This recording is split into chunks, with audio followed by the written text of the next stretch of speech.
دوستو، جب کبھی بھی ہم لوگ طالبان کی فوج کے بارے میں سنتے ہیں تو ہمارے دماغ میں سب سے پہلے کچھ ایسے انسانوں کی تصویر آتی ہے کہ جن کے ہاتھ میں بندوق، سر پر پگڑی، جسم پر پٹھانی سوٹ اور پیروں میں یا تو چمڑے کا جوتا یا پھر کوئی بیکار سی چپل ہوتی ہے، کیونکہ دوستو ظاہر ہے یہی طالبان کی فوج کی پہچان ہے۔ اور اسی فوج کی مدد سے ہی طالبان نہ صرف پچھلے 20 سالوں سے لگاتار امریکہ جیسے طاقتور دیش سے جنگ کر رہا تھا، بلکہ اب اسی فوج کی مدد سے ہی افغانستان کو جیتنے میں بھی کامیاب ہو گیا ہے۔ لیکن دوستو، لوگوں کو زور کا جھٹکا اس وقت لگا کہ جب طالبان نے اپنی ایک نئی فوج کو پوری دنیا کے سامنے پیش کیا، کیونکہ طالبان کی یہ نئی فوج دیکھنے میں ہی اتنی زیادہ تیز اور خطرناک معلوم ہو رہی ہے کہ جس کی طالبان سے دنیا نے کبھی بھی امید نہیں کی تھی۔ ساتھ ہی ساتھ آپ کو بتاتے چلیں کہ طالبان کی یہ نئی فوج ایڈوانس ٹیکنالوجی سے بھی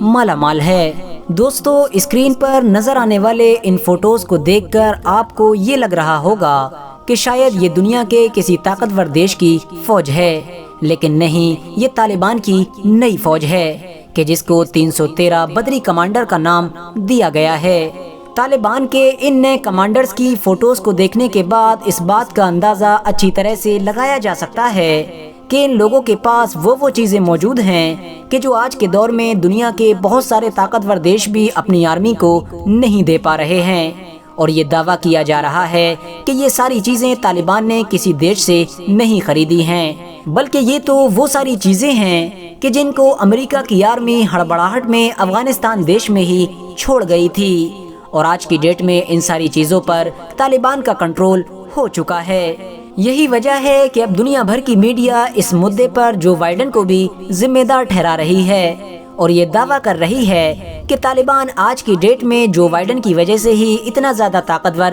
بن پایا ہے۔ دوستو، ان اسپیشل اور طاقتور کمانڈوز کی فوٹوز اور ویڈیوز کو طالبان نے خود سوشل میڈیا پر وائرل کیا ہے اور پوری دنیا کو یہ میسج دینے کی کوشش کی ہے کہ اب کوئی بھی ہم کو دنیا سے پیچھے نہ سمجھے۔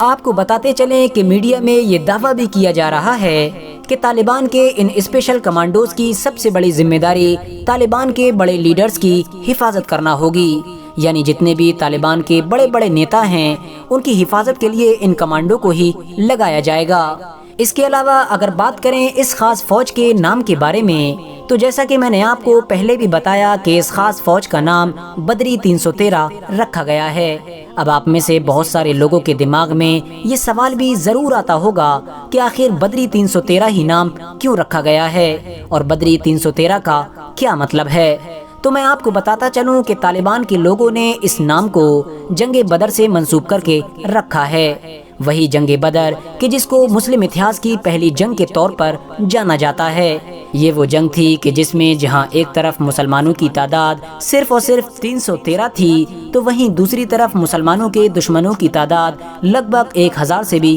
اوپر تھی، لیکن اس کے باوجود بھی اس جنگ میں مسلمانوں نے فتح حاصل کی تھی، یعنی اس جنگ میں مسلمانوں کو جیت نصیب ہوئی تھی۔ فی الحال دوستو، آج کی اپنی ویڈیو کو ہم یہیں پر ختم کرتے ہیں۔ ویڈیو پسند آنے پر نہ صرف ویڈیو کو لائک کریں بلکہ اپنے فرینڈز کے ساتھ بھی ضرور شیئر کریں، اور اسی طرح کی نالجیبل اور ہسٹوریکل ویڈیوز ہمیشہ دیکھنے کے لیے ہمارے اس چینل کو سبسکرائب کر کے ساتھ ہی میں بیل آئیکن کو بھی پریس کر دیں۔